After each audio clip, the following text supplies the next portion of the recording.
Ladies and gentlemen, check 212. I think we're live. Welcome, guys.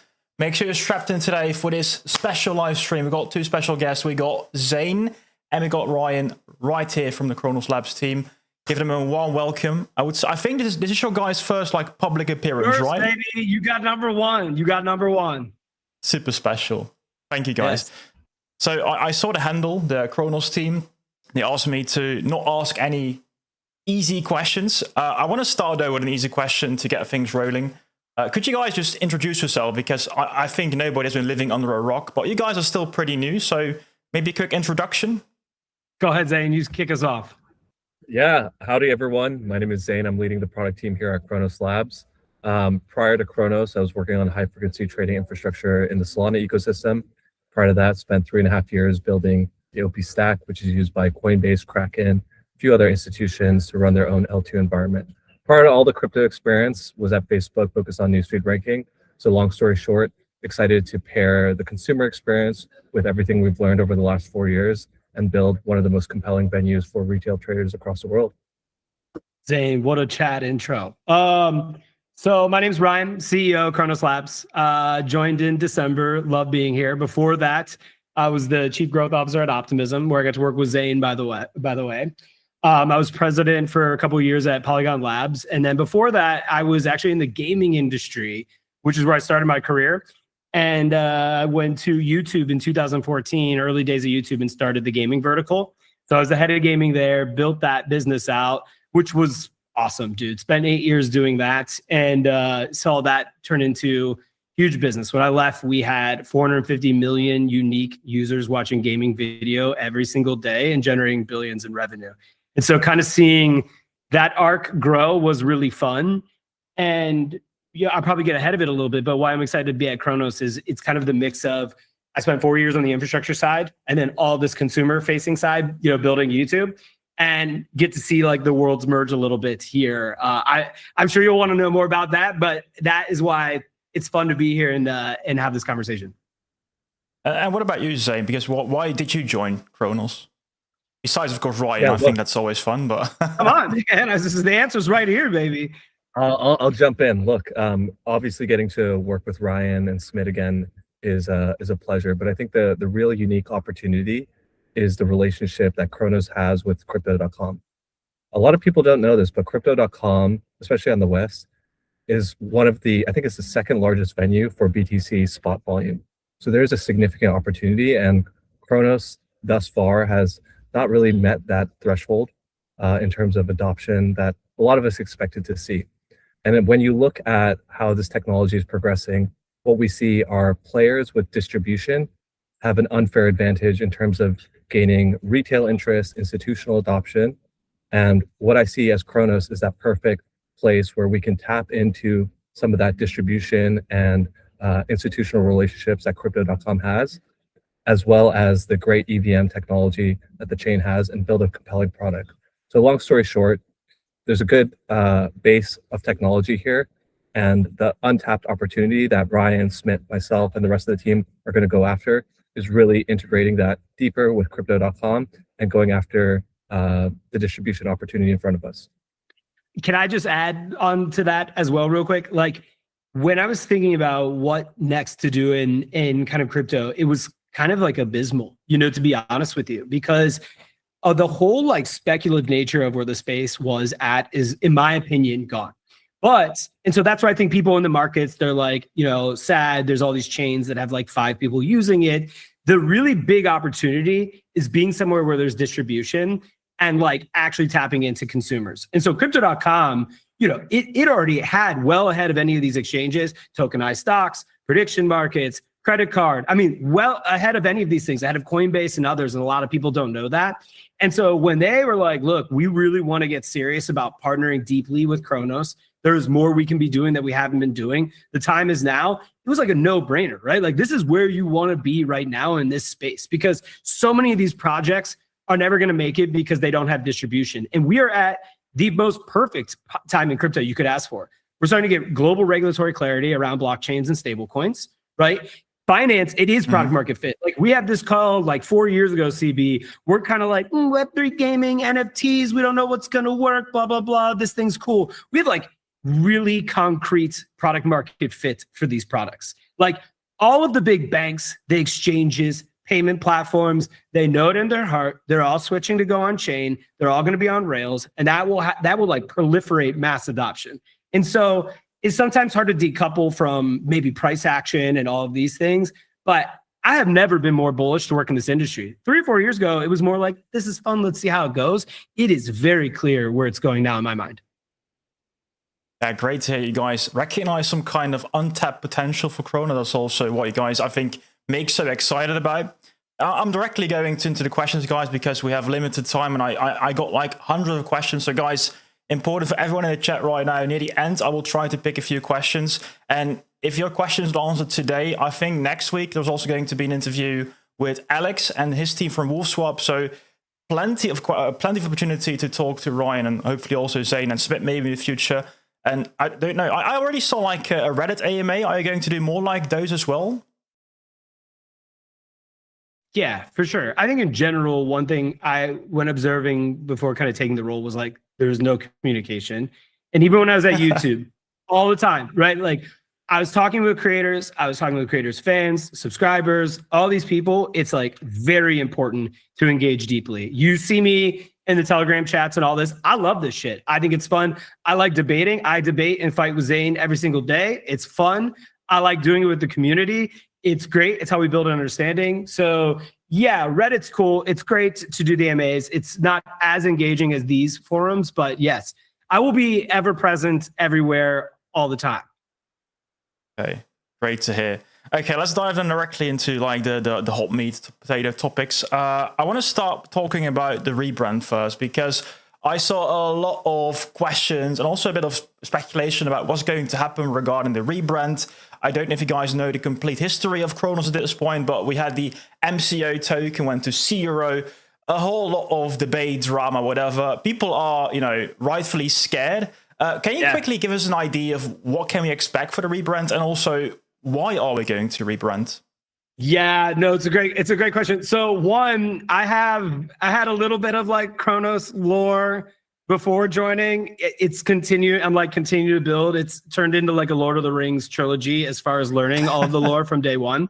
But I am getting there. So I am empathetic to when someone says rebrand, it's like, oh my God, you're going to change the name. You're going to launch like 6 tokens, all of this stuff. No.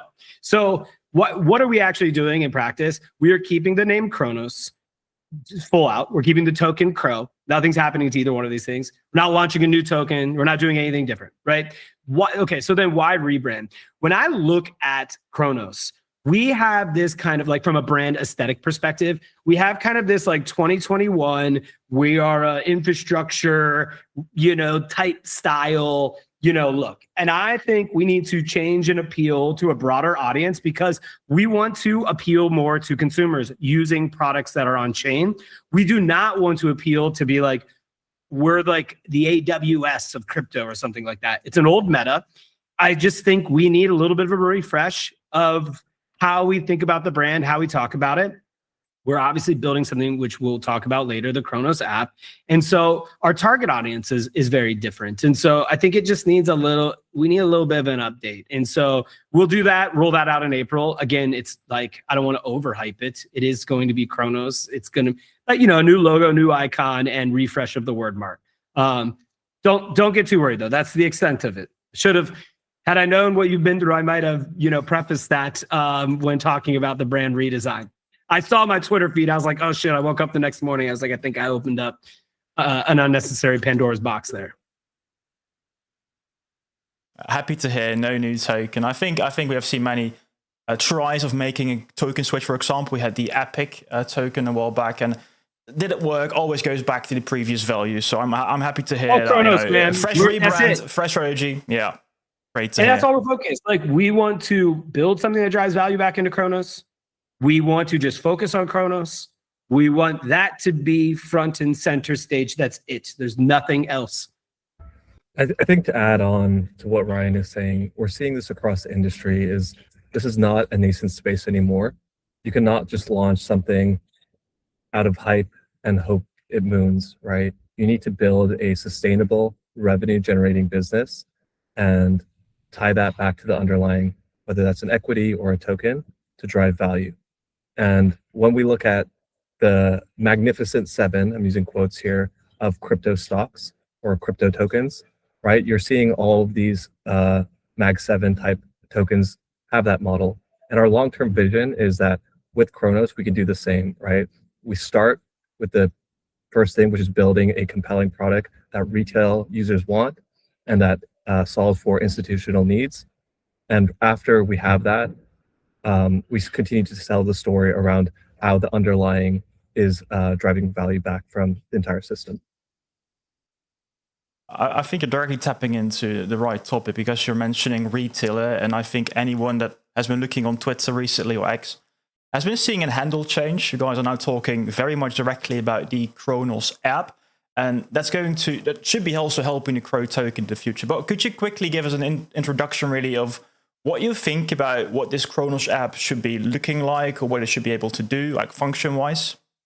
Yeah. I think I have a lot probably to say on it, and I'm sure Zain does as well. I think like first and foremost, we're not running a generic L1 playbook anymore. This whole like grants programs, hackathons, hoping developers show up, it's that is not going to work anymore. People have spent hundreds and hundreds of millions of dollars doing it. It doesn't work, right?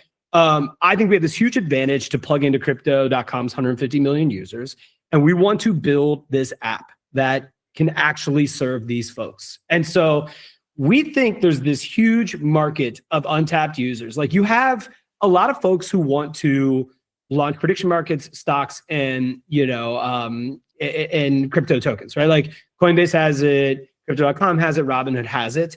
I think we can offer and package this up in a very unique way. There are things that we can offer and do differently. And again, we can build a killer app that is attributing revenue back to the kind of Cronos ecosystem. And so we're setting out on that, and that's what we want to do. We want to call it the Cronos app because we want to kind of have an end-to-end where it's the app is up here, you have the Cronos network. And when I think about developers and what do they want, at the end of the day, a vast majority of them, they either want distribution for their token, right? Because they're launching some kind of project, and they need users and they need liquidity, right? And so there are ways that you can artificially do this, like give them grants and try to give some criteria of like how you list their token and all of that. But at the end of the day, if you have the trading app that is mobile first, that is globally available, that's targeting Gen Z, you are now giving real access as far as distribution. You are getting users to be on chain because they are depositing assets into the app, which is built on the Cronos network.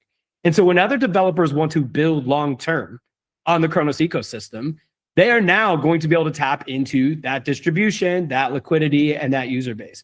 It's dry today. Cronos doesn't have anything of meaningful size. The numbers are negligible at best. So we are going to serve the developers in a meaningful way, but it's going to come with an intense focus of shipping a single app that is actually going to do it. And you can't just like put one leg out and throw like 10 people on a project and hope for the best. We are competing with like the largest exchanges and institutions and banks in the entire world to deliver a product like this. We are the most unique to be able to deliver it as well. And so we got to get like very serious and very focused. So that's like where my head is at on some of these things. And that's what the spawning of the Cronos app. And I'll let Zain obviously chime in as well. Yeah, a great summary, Ryan. I want to re-emphasize this point around focus, right? So it's a sequencing thing. We want to build a compelling, valuable application that is solving retail users around the world their need for getting access to inventory, whether that's stocks, commodities, prediction markets, crypto. And once we have solved that need and we're generating order flow on Cronos, it makes it a compelling reason for another developer who's building, let's say, a money market or the next generation DEX to co-locate with the Cronos app so that they can easily tap into that user base. And instead of trying to struggle and get their first 50 transacting users, they can get access to the hundreds of thousands of users that are hopefully going to be transacting on Cronos in the near future. What I also read a lot online is that we can talk about the Cronos app, but what many people also think when they talk about the app is they talk about the Crypto.com app, of course. And of course, we also talk about powered by Crypto.com for Cronos. What would be a reason for them to not use the Crypto.com app, but go to the Cronos app instead? I don't know if anyone could answer that. Yeah, look, the Crypto.com, what we call internally the main app, is a phenomenal product.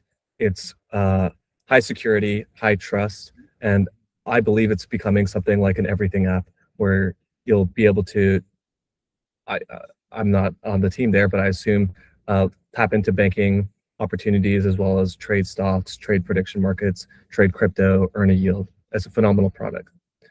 Now, not everyone across the world has access to Crypto.com due to banking regulations, and the way that we see Cronos is a way for users across the world, because of the non-custodial nature of the product, because of the blockchain rails, to be able to finally get access to inventory or assets that they previously were prevented from accessing.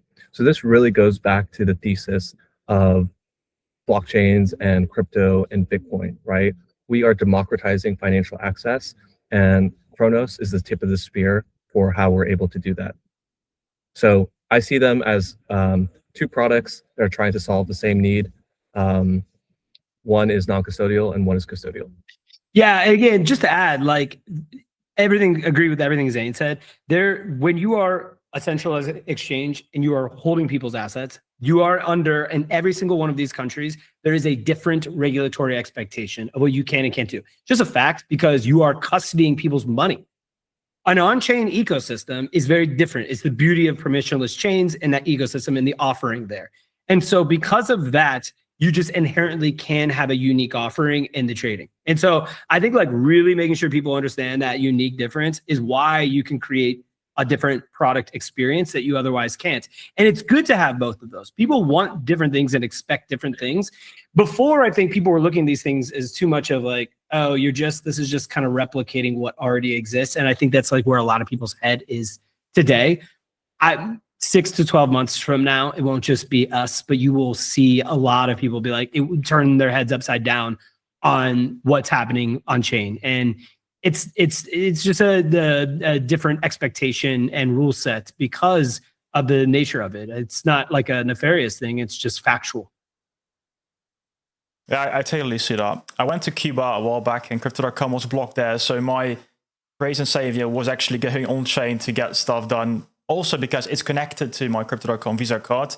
That's actually, I would say, one of the unique selling points as well. So yeah, great to hear. And I think also if you take a look at the base out, for example, definitely shows there is appetite, even though we have a centralized exchange for Ryan as well. Great to hear. Yep. Check if anyone has any questions about this. No. Yeah, I think it's very clear. I also see you guys have big belief in this. It could actually hit. You mentioned thousands of users, so you guys are trying to aim big. It's also because you guys want to burn a lot of Crow. And I want to make the bridge really to talking about tokenomics because many people. I'm surprised you were 20 minutes in. I'm surprised you're just now asking. Yeah, I think it's time. So people have been wondering about. People are in the Crow farm partially, or I think mainly because of Crow. I've got, you can't see the clock here. I got a clock with the price ticking next to me, and today's a rat day, but it's been quite rough over the past few years. People feel neglected, and the worst was really, I think, when they also had the 70 billion unburn or mint, different naming, of course.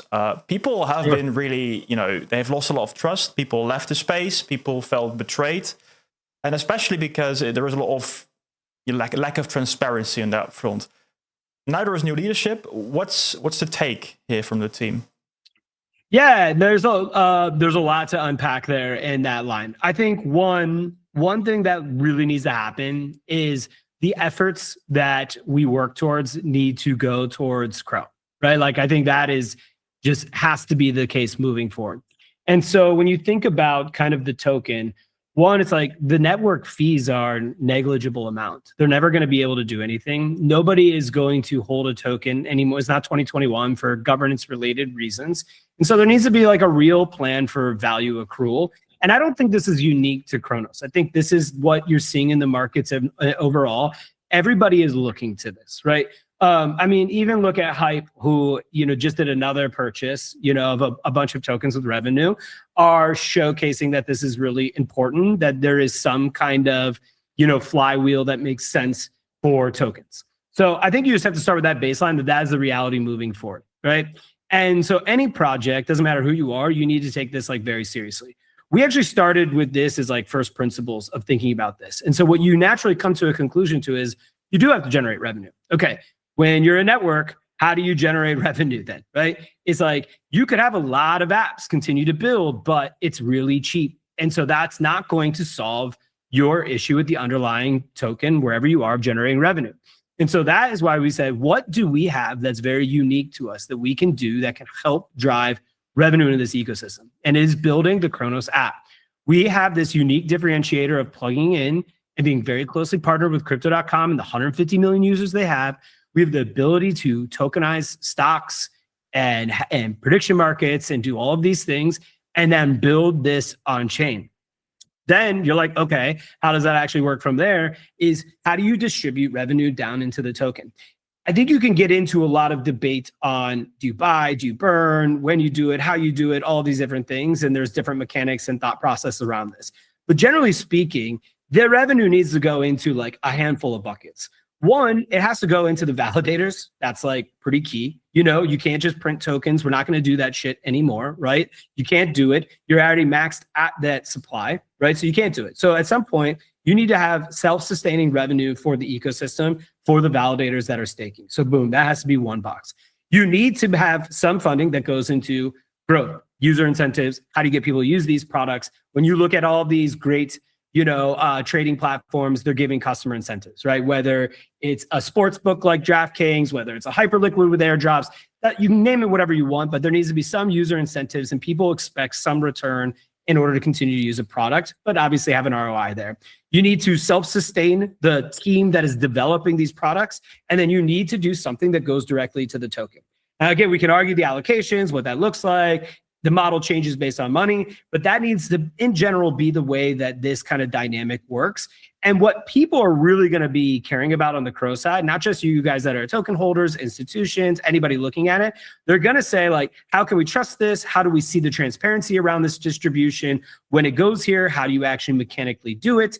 This is going to be really important. So I would say that's the lay of the land. That's how it trickles down. That's how we build a robust ecosystem. It's not launching new projects with new tokens and all of this, is getting very dialed in on Crow.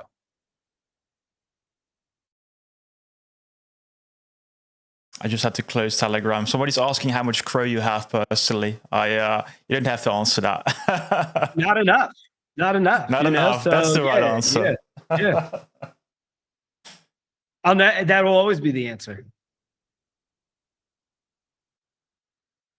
So I've also seen you in Telegram groups talking about Arctic. Please stop. No, I was talking about the potential burn mechanism. I've seen you talking in Telegram groups really about also potential ways how to, for example, use the Fear and Greed index. Is that really something you guys want to go into that direction? I don't know what we're doing, but yes, I did toy that idea. We're going to release a tokenomics stuff at some point. One, we have to put a proposal out, first of all, so that everyone can see it and kind of weigh in on it. There's something about like when you're looking right now at the buy function, if you look at like, a Michael Saylor from a digital asset treasury, or you look at like Height, there's probably another level of how you think about this strategically. And this is just a random idea. I don't know if we do it or not, but just to give context to the question, the idea is just like, you could just arbitrarily take revenue and buy and burn it at that time. You also could say, this goes into a smart contract over time. That smart contract oracles a fear and greed index, and you try to buy when there is max fear, with the general idea that the famous Warren Buffett quote goes of, you want to buy when there's blood in the market, right? And so, is that the best time? And having a war chest there also gives some kind of market confidence. Like if you know that there's 70 million here sitting to hit when you hit a fear, in the greed index, that is also something, right? And there's a lot of implications traders could trade off of that. Is that good or bad? Yada, yada. So it's a half-baked idea. Don't get me wrong. I think the real spirit of the point of what I'm trying to do is we don't need to just copy what's out there. We have an opportunity to like reinvent every aspect of Cronos in the best possible way at every part of the stack. And so the question is like, do we need to make sure that this is going back to value accrual? Yes. Revenue needs to go back to Crow. We should be thoughtful in how we do that and all of that. You also have the community burn part, which is different, right? So there is, out of the incentives in that bucket, 15% of the rewards go into a community bucket that we can burn. So that is more of just like taking out supply. And so there's two different kind of buckets that we're talking about. There is that one, which is not a buy mechanism, it's just a burn mechanism. Then there's taking revenue for buy and burn. So we're like pondering these different concepts and ideas. We will put a proposal together that we will draft and we'll put out there in the community, and looking forward to people's like feedback on it.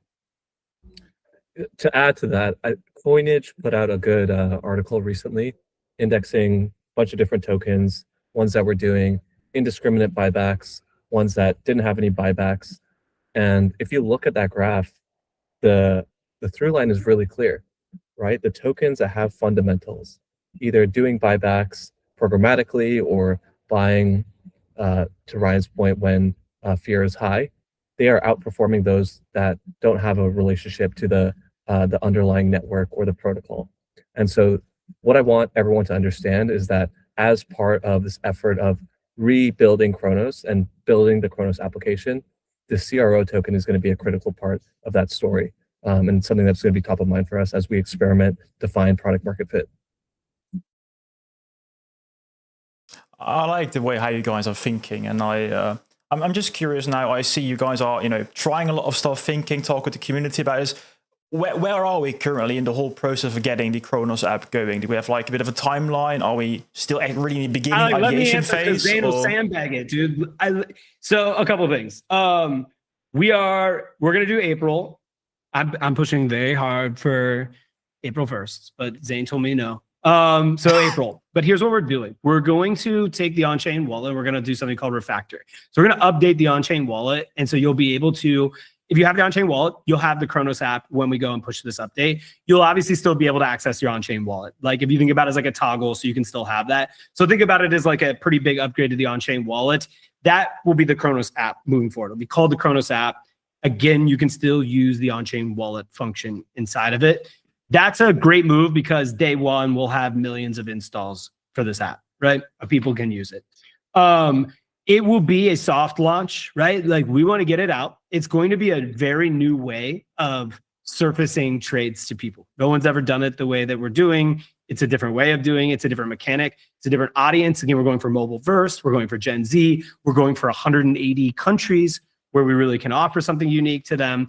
And so it's big, it's ambitious. And so it's going to look different. And I'm excited for that, to be honest with you. That's a big part. You want to, in a world where everyone's doing the same fucking thing, you want to be different. And so that is April, but it will be a soft launch. We will iterate on the product. We will get feedback on the product. We will have a bunch of data and insights from it. Based off of that, we'll make changes. We'll continue to add features to the product, and we will build on it throughout the summer. And, it'll never be fully done, right? We're always going to continue to iterate on it. But, by the end of the year, we will have something that's like really awesome. So I actually think people are going to love what they see in April. Like we did a product roadmap review last night, and we showed some of the designs to everybody, like the engineering team and everybody. And people are gassed up, man. So I'm excited. I really and genuinely am. Go ahead, Zain. Zain better not say anything other than April, but we'll let the chief product officer talk. Look, everything Ryan said was directionally accurate. What I want to add is that re-emphasize the point of we're going to ship and iterate. So I think historically, and we've seen this across the industry, teams have this tendency to have this crazy launch, but it's just a flash in the pan moment. That is not how we build a sustainable business. And what we are doing here is we're going to ship quickly. We're going to ship alongside our partners, whether that's crypto.com or ones that we have unannounced yet. And we're going to instrument the application to really understand what retail traders want and get feedback from our institutional capital partners to really develop the product in a way that is compelling and valuable. So I think that's the key thing. So if you get exposed and have the opportunity to use it in April, please give us feedback. We're in the CRO fam Telegram. You can tag us on Twitter, give us your specific feedback. we'll take that alongside some of the quantitative data we're collecting and use that to iterate, get better, iterate, get better, and drive revenue for Cronos and get towards product market fit. Wow, okay. The heat is on for the developers. April is already the first deadline. Good to hear. Well, April. I'm clipping it and I'm putting it in general chat on Slack tonight. Yeah, that's good. I'm happy you guys want to. Sorry? I said, let them know. Yeah, April, guys. April, clip it, guys. I'm actually happy that you guys want to ship files because I'm curious, what do you guys think about the 4-year cycle? Is it something that's still relevant, or are we going into a full-on bear market, or no clue whatsoever? I'll go first. Look, as it relates to the product, the 4-year cycle does not matter to me. Obviously, there's seasonality with retail's appetite for trading, but the most important thing is to get points on the board as quickly as possible. Points on the board meaning we're building a compelling product and we're getting signal from user behavior when using that product. So that is the optimization function for us on the product side. So when we launch with the variety of inventory and mechanisms in April, being a little ambiguous there because I don't want to disclose too much, we're going to use that data and iterate regardless if it's a full-on bear market or full-on bull market. That doesn't impact how we iterate. I think it's well said. I mean, at the end of the day, it's like, what do we control? We control the ability to ship a compelling product to people, and can't control whether 4-year cycles maintain it's a thing or not. I mean, it is what it is. But having a product, being ready and all of that, if they are true and you have a bounce back, then you're really well positioned for those cycles themselves. But these are things that are out of your control. And so spending too much time pondering them or like trying to time them doesn't make any sense. Like we got to get going. And in a lot of ways, I already feel behind. And so get shit out, iterate, get feedback, get signals. I think is like Zain has a great first principles like product guy. And I think he's very right on how we do this. Glad to hear. I have the same opinion there because it's better to have something out there in case something happens. And I personally don't really believe of the 4-year cycle anymore. Same as Chris Marszalek. He doesn't believe. So if he doesn't believe, I trust him in. All trust in Chris. Now we're talking about Chris anyways. I guess you guys have seen the announcement of AI.com. I think you have, right? Yeah. I am, and I think many other people in the Crow firm are very curious about your thoughts really about Cronos, the Crow token, and also AI agents. How is Cronos positioned regarding AI? Yeah, I will take it, and then Zain can offer a more academic, technical answer. Look, I do think a couple things. One, obviously, we're going to partner closely with AI.com. I mean, that's like a no-brainer. There is clearly a huge appetite for, agent payments and trading, and honestly, everything that you can do. And so we need to be ready for an AI agent world, right? So like, it's just a fact. It's already happening. I do think it's cool. Obviously, some of this stuff is always overhyped in the moment, but there's also a truth inside of it that we are moving towards a world where you will be able to prompt an agent to say, go trade X, Y, and Z with these parameters, and then go out there and bring me the best opportunity that you can. That shit is happening, and it will happen in the next 12 months, right? So we have to be ready for it. Building the app will allow us to have a API and infrastructure for these agents to tap into. We will have everything an agent could ever want to trade. We will have liquidity. We will be on chain. All great things for an agent in this environment. So we will be ready in a lot of ways. It won't be just like partnering with AI.com. It will be really having a robust backend that agents can plug into and be able to do a lot of things. So I think preparation for that world is really important. Building an app that really reaches mass consumers who are going to be like, there are early adopters who are going to be like, the Claude bot craze, right? The downstream, before people are actually prompting an agent with their own money to go do something is a little far away for a vast majority of people. And so, you have to be like mindful of there is that early adopter versus when we actually like hit the mid curve and see a lot of people doing this and companies build on this and so forth. All that to say is we'll be really ready. But in order for that part's actually, to be honest with you, the easier part. The harder part is building a chain with a lot of liquidity and users and things to trade for that agent to want to plug into. And so we are solving that part first. I'll let Zain chime in as well. Yeah, look, it's a sequencing opportunity, right? If we take the analog that blockchains are cities, today Cronos has a good foundation, but high throughput, low latency is a lot of cities have that same foundation. Now, if you are a AI agent or a developer prompting agents, what makes you want to establish your trading system or your application on our city versus another one with a good foundation? There's not much, right? If fees are sub-cent, transactions are finalized within a couple milliseconds, it's about the same experience. And so to Ryan's point, what we really have to do is build the liquidity, build the pathways, the retail order flow, the institutional capital on the supply side to make it compelling for someone to continue to bring their application to co-locate alongside the Cronos app. And I'll add too, like, I think this is also like part of the strategy. So like what has happened with kind of the Cronos Labs team is they are fractioned into small groups doing these projects, you know, in these apps, right?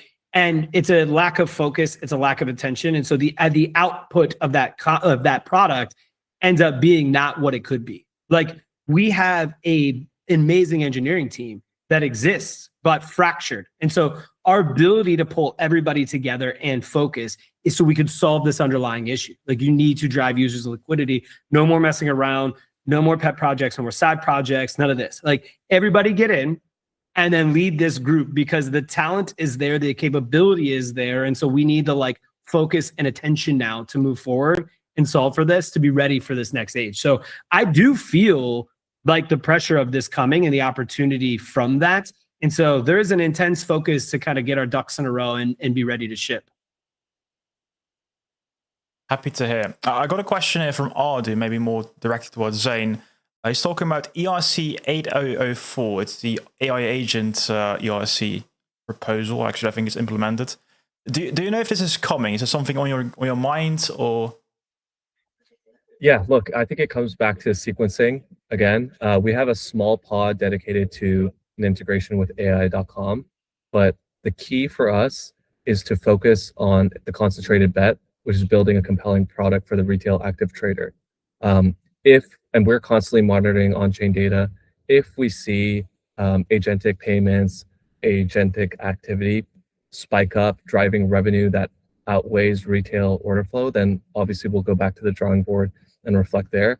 But to keep the entire team focused on the North Star, which is building this trading venue, we don't want to distract the core team from that opportunity. And so some of these side bets like X402 and stuff like that, I'm bullish long-term, but again, it comes back to sequencing. Let's build the liquidity on chain so that there's a reason for other developers and other agents to start co-locating with Cronos, and then have the primitives to facilitate easier development once they're on there. But we can't do it all right now just because every other chain has that as well. And there's no reason for a developer or an agent to co-locate on Cronos versus another L1. Gotcha. So app first, everything else second, right? Yeah. Correct. Very clear. I think I saw some questions about this because people are, of course, questioning, what about my app? What about this app? What about that app? Yeah, guys, I think it's clear. It's going to be first all the focus on the Cronos app. Yeah. Yeah, and I can chat a little bit, even commentary on this as well, too, right? Like, look, there are things like a VVS that will continue to exist on Cronos, right? Like, we're just taking people off doing new features and building further product iterate to get everybody focused on this thing. You know what I'm saying? There are also apps that don't have anybody using it, have nothing in the ecosystem, and that's it, right? Like, there's no point in putting resources on it, okay? So it's like, you kind of have these two groups when you think about that, right? There are completely dead. We should not have a human on these projects. It is a waste of a resource. It is net negative to every single person in Cronos. No one will convince me otherwise. So like, let's just move that part. You can go look on any stat and it's like, there are 6 people using this app. Like, just get rid of it, stop. Then there are things like, okay, VVS, people are still using it. We want to be able to have it. What does that mean? That will continue to exist on Cronos. It's going to be up. We're going to have to still put resources on it to maintain it and work. You can just like abandon it outright. But what we're saying is we're not going to put more engineering resources on it to continue to expand the feature set of that product, right? And you should be able to just use good judgment of like, what are people using versus what is not, to kind of like come to that determination. And so that will continue to happen. And that still takes resources. So my thing is like, even when I'm like, we're not going to do incremental features, does not mean nobody's working on it. People have to continue to work on it. You have to try to move as many engineers as you possibly can for this mission and be very mission driven. And so that's what we're doing as it goes with the existing ecosystem. So let's call that kind of the owned and operated, Cronos Labs products before. And then you've got the developer ecosystem that says, what about me? What are you doing for me? Which is kind of what I answered at the top of it, which is like, we got to get liquidity into this beast. We got to get users into this thing. We have to make it easier to bridge. We need to get a native stable coin. There are things that are just table stakes that we have to do for them. Once we... I think we just lost Ryan, but I think what he was saying you can go into 2027 and start investing in some of these things. Stop. Oh, yeah, I cut off. We Yeah, lost you. you see me now? Please, half a minute back. Rewind. The last thing we heard, Ryan, was around getting the native stable coin. Oh yeah, like there's just table stakes stuff that we have to do in the ecosystem, and that's like one of them. And then I think when you think about the future, it's like once you check those boxes, you're like, okay, you've got liquidity, you've got users, you've solved the ability to bridge into the ecosystem, move fluidly throughout it. Then I think you can come back to how do we better assist developers? Are there projects that are accelerating that if we gave them grants or we did an actual venture investment into them, could they flourish or grow more? And could we actually put fuel to the fire? I think you at that point, you have earned the privilege to kind of go back and be able to allocate capital and resources towards that kind of opportunity. And so I don't want it to ever come off like it's like, oh, we're never going to do this. We're not doing this. It's being very intentional about our time and our priorities and what we're focusing on now and this year. Long term, I think this is what best serves the sequencing of the developer community. So that's kind of a lay of the land. I don't know, Zain, if you have anything to add as well. No, CB, I'll give you some alpha though. From what we say internally is focus and execution wins the day, right? So day after day, the team is focused on the top priorities and we are leveraging everything at our disposal to go after that, undistracted and focused. And the team understands we have to do that day after day. When April launch comes, we're going to continue the same thing. Just continue executing against that roadmap using quant and qual data to inform what that roadmap priority is and continue to understand what users and retail want. I think it makes total sense, but it also brings up a lot of questions from people. I got, for example, Sunshine here is, for example, talk about ZK Crow. Like I see ZK Cronos as basically a dead horse at this point. And even though you're not putting any attention on it, you have to maintain, you have to keep it up. You're dragging along a lot of that weight. Are you guys also thinking about potentially cutting things off or removing stuff? Or yeah, look, for the products that have, let's say, single-digit DAO, we likely will wind them down. For products that are having traction, they're going to remain on Cronos, right? It's a permissionless network. People continue to use them. As it relates to the train strategy, I think everything comes back to the business requirement and the value prop. So with the Cronos app, and with the system that we were building, we were actually able to solve for 90% of the need using the Cronos EVM chain. The POS chain will stay around.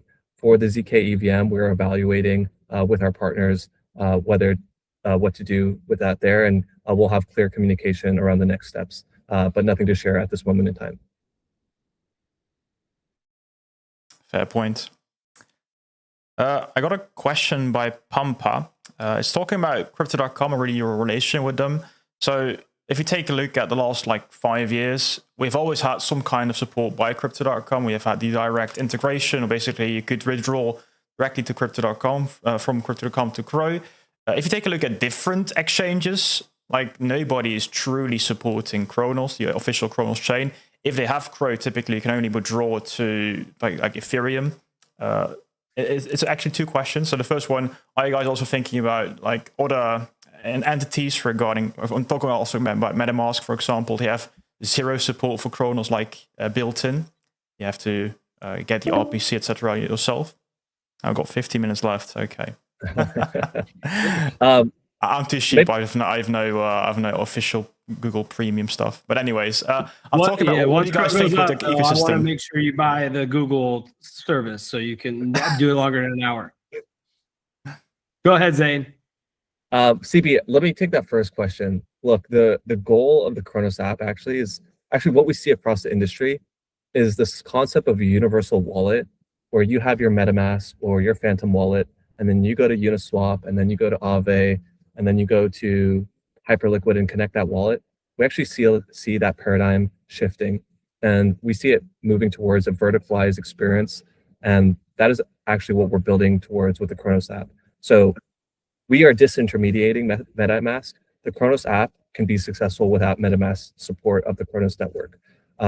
As it relates to enabling flow or retail to deposit into Cronos app, as well as Cronos, the underlying system, we're going to solve that. So we're working closely with Smith as well as some phenomenal tier 1 partners to make sure that whether a user is coming for the first time on Cronos with fiat or bringing a stablecoin from another major ecosystem like a Solana or Hyperliquid, that they'll be able to deposit and start trading on Cronos almost immediately with minimal slippage. This gets back to the point that Ryan was talking about earlier around we're setting the foundations in place, yes, for Cronos app, but this foundation, because of the permissionless environment, enables other developers who are building on Cronos to also tap into that network effect.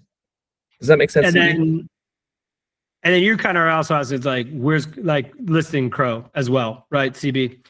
I think too, yes, we want people to be able to buy Crow anywhere that they can, and that's important to the team and to everybody. I also think we want to give people a reason to want to buy it because it makes that part easier, right? You like actually do that, then it's kind of solves for the listing issue. People want exchanges and teams want to list tokens that people want to buy, you know? And so it's kind of an order of operations of things. To be fair, I think the major exchanges have Crow listed. Except for Binance. If you guys can get Binance to list Crow, I mean, that would be big. Easy right after. I'll jump in. CB, my goal is that if someone wants to buy Crow, they're going to download the Cronos app and they'll be able to buy it there. And that is going to be the best execution for them, the easiest way to do that. I've got another spicy question for Ryan, this one. How much do you bench? You haven't asked any spicy ones, so now I'm nervous. How much do you bench? Me, not enough, dude. You know, I'm one plate on each side, and I build up, and then I stop working out, and it tapers down. The real person you should be asking how much benches is Zain. Zain's an animal. Zain, you tell him how much you bench. Are we talking 1 rep max? Are we talking 2? We want to hear both, dude. All right. What PR and your sets? All right. How about this? Let's make this interesting. If anyone can send me a video on Twitter, tag me in it, and they can do 225 pounds benching for at least 2 reps, I'll send them 2 Crow for. How much is Crow? Send the video. 7 cents. I'll send them $10 worth of Crow. Okay? So I'll tell you right now. I'll say it one more time. If anyone can send me on Twitter, them doing at least 2 reps of 225 pounds of bench, I'll send them $10 worth of Crow. Personally, for me, I'm repping 235 for my top set. I know I'm not getting that $10. We're gonna get massive AI generated videos, dude. I'm gonna go get in the lab right after this. Yeah, and just to be clear, we'll do that until the end of February 11th, midnight. Just so I was about to start an anabolic steroid regimen to get this $10, dude. That deadline's not long enough. What else do you have for us, CB? I know we're getting close. We're getting close. I'm just quickly checking, guys. If you have any questions, please leave them in the chat right now. Otherwise, we have the AMA also coming up with Wolfswap next week as well. This is actually one from Pampa. I miss asked those. So again, talking back about Crypto.com. So previously, we've had the integration with Crypto.com. They were there. They've always been there. But it wasn't really that successful. I mean, we're here. We're doing okay, but we're barely holding on. What are you guys going to change in your partnership with Crypto.com? Are you going to bring, Cronos into the big league, banners, better integration? Any plans regarding that? Yeah, I can't get too much into specifics as we start releasing these products in April and onward, but I think historically, Cronos didn't have a very tight integration with Crypto.com outside of that withdrawal and deposit experience that you mentioned. So what we are working on is kind of unifying both those front ends, the Crypto.com main app and the Cronos app that is being built, to tap into the same underlying primitives. So you can imagine that there is a money market on Cronos that you can access either permissionlessly through, let's say, the on-chain wallet today, or on the Cronos app come May, or on Crypto.com main app, and that is tapping into the same pool of liquidity. So that's an example of some of the things that we want to see happen in the near term. The other thing that is going to be a significant unlock that really builds on our unfair advantage is around the inventory that Crypto.com has. If you look at the assets that Crypto.com has, there's billions across stocks, prediction markets, crypto. We want to make that accessible to retail that is transacting on the Cronos app. And so we're deploying something called a just-in-time mint scheme, where retail around the world will be able to access those stock tokens, those prediction markets, some things that we won't announce here on this channel just yet. And that will kind of really tighten that relationship. So to summarize, historically, let's say with something like a prediction market, we would fragment liquidity, we would create our own markets and not really tap into the markets that existed on Crypto.com. We're going to rely and actually tap into that inventory through the Cronos app going forward, as well as make sure that the underlying primitives, whether it's money markets, as an example, are the same both on the main app as well as the Cronos application going forward. Very clear. Looking forward to it. Two more questions and then we call it a day. I got a question from Chrome Magnum here. Do you guys have any additional insight in the MCGA company coming up? So make Cronos great again. Any news, any insights? They'll share on their side as they're making progress. I think they've already pushed some update out there that they're trying to close everything in April and some of that. So we'll let them tell their story. I mean, it's tough to speak on behalf of partners, it's not Cronos. Fair enough. This one is talking about how you guys are going to measure yourself. So I got Zerkas here talking about, do you anticipate Crow to be like a top 5 project? I'm actually asking more, how will you guys measure success? What are you guys aiming for? Go ahead, Zain. Revenue. Okay. Yeah. Look, as Ryan said earlier, all of these Magnificent 7 tokens are underpinned by a sustainable business model. What does that mean? We're looking for revenue, and we're planning to drive that not just from the chain, but via the Cronos application by monetizing some of the order flow that comes in through. Think about the small fee for enabling retail around the world to access some of these stock tokens, prediction markets, commodities, and so on. Now, how do we really orient the team, given where we're at today, towards getting from 0 to 1 million to 10 million to eventually 100 million plus? Is we take incremental milestones. So the way that we have the product team set up is really optimized, yes, around that North Star of revenue, but also proxy metrics towards that. So really understanding that entire user journey. So things like understanding trading volume, open interest, signups, funded accounts, slippage for even funding your accounts. And as we kind of launch these products and iterate, we're going to be looking at this funnel, optimizing pieces of it so that 1 year from now, when we're chatting, the conversation is not about, okay, what are we building? It's looking back at these up and to the right charts is the goal. Okay. I see Ryan nodding, so I think he agrees. Yeah. I think just to add, CB, like you've been in the industry for a minute, and general purpose blockchains have been obsessed around a variety of different, what I'd call vanity metrics, transactions, transacting addresses, TVL, TVL, right? And REV as another example, right?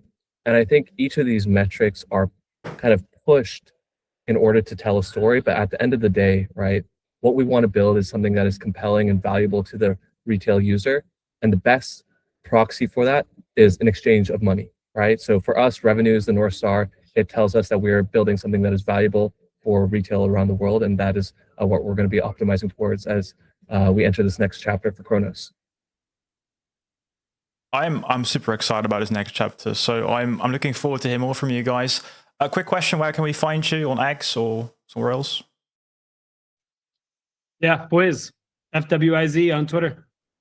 Is that your gamer tag still, by the way? Just wondering. Okay. Yeah, dude. It was when I was very little and got an Xbox. It generated like funny, silly names when you got it, and it was Fuzzy Fly. And when they released Xbox 360 or one of them, they allowed 4-letter characters. So I just deleted all the letters so that it was easier to add me. And so I got a 4, because a 4 was the minimum you could have. I didn't know I would go on to have a gaming career, play competitively, work in the gaming industry, and now not have a real name anymore because it's like synonymous with it. I would have probably chosen a different one, but we live, we live and we learn. Great to cool. know. And CB, everyone can follow Cronos app on Twitter, Cronos app, one word. And then for me, you can follow me on Twitter as well as Zain Bacchus, Zain, B as in boy, ACCHUS. Great, guys. So make sure you follow them as well on Twitter. Make sure you follow also the X account. I think that's it for this stream, though. So make sure you go there, go join the Discord, go join all the places where you can follow Cronos. We can continue the conversation. Also, on this channel, we're back Sunday with a new stream, 9 p.m. Amsterdam time. So make sure you strap in. And also don't forget to hit the like button to also push Cronos on the algorithm. On that note, thank you guys so much, Ryan. Thank you guys so much, Zain. And let's talk again. I love it, man. Thanks CB. for having us. Thanks for everything you do for Cronos as well, man. And we are very stoked to come back on. We'll come back on in, sometime in April, May to talk about kind of the first version that's out there. Okay. I keep you guys posted. Thank you so much. Guys, thank you so much. Thanks. That's it, guys. Thank you so much for tuning in today. One final note. I know there will be an X-Space hosted by the Obsidian team. A bit of an after talk. I think it's kind of interesting to talk a bit more about, what just happened here. I think Zain and Ryan are a lot more transparent than I've seen before in the past. And I know there are still a lot of questions open. I literally receive like thousands. So make sure you keep those questions and ask them next week again during the Wolf Swap space, because I do know they probably will ask them. There are always a few topics that they cannot talk about, like, for example, the MCGA topic. It's very clear it's not their company. Same, I think somebody asked about the Visa cards. They can't really answer about the Visa cards because also those are run by Crypto.com. So if it's chain related, if it's Cronos Lab related, I think they're more than happy to answer. Next time, though, let's try to make this stream a bit more interactive, though. So thank you guys so much. And let's talk again on Sunday during the stream. Thank you, guys.